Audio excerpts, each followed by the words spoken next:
With the unrest escalating in Egypt's Port Said, it's after a court in Cairo has sentenced 21 people to death for their role in football riots last year that left 74 people dead. So 21 sentenced to death. Let's get some more on that now with a correspondent in the region, Belle True, standing by for us in Cairo. Belle, good to see you so quickly. This is considered by some to be a very harsh verdict from the Egyptian court. How are you reading into it?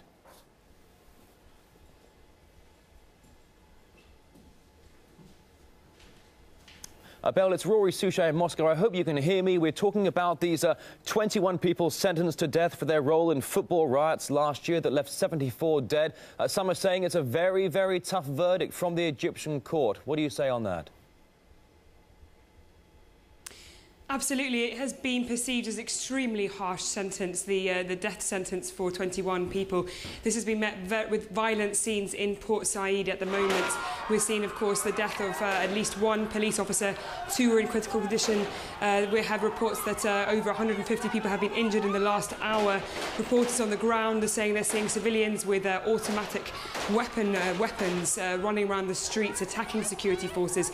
Here in Cairo, the scenes are actually relatively jubilant. As the ultras, the hardcore football fans, see this as very much a victory. It is, of course, quite a politicised verdict. At the time of the disaster, people said that the security officials themselves had quite a lot to do with the massacre, as they let the rival protest groups, the rival fan club groups meet in the centre of the pitch, and also allegedly blocked exit routes.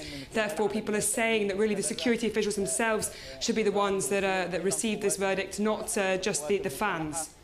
Bella, aside from the story about the 21 people sentenced to death for their role in the football riots last year, let's talk about the unrest and I suppose the unhappiness. It's been being seen quite clearly in the iconic Tahrir Square. More clashes ongoing between police and anti-government protesters. And Friday, what is the situation like on the ground where you are now? Well, as I came to the studio today, I actually just came through clashes just on the corner of Tahrir, on the periphery of Tahrir, between protesters and security forces who were throwing rocks at each other. Behind me here in Tahrir, people still remain in tents. They say they will not leave until the President Mohamed Morsi makes changes. The opposition coalition, the National Salvation Front, released 4 demands yesterday, including asking the President to step down and the National Salvation government to take over. We've seen supposedly multiple deaths in places across the country as well, in particular in Suez. We had at least over 250 people injured yesterday across 9 governorates. So what we're seeing yesterday really was a lot of anger against the President and his government on the 2nd anniversary of the uprising, and further protests, sit-ins and possible violence across the country added to that as well.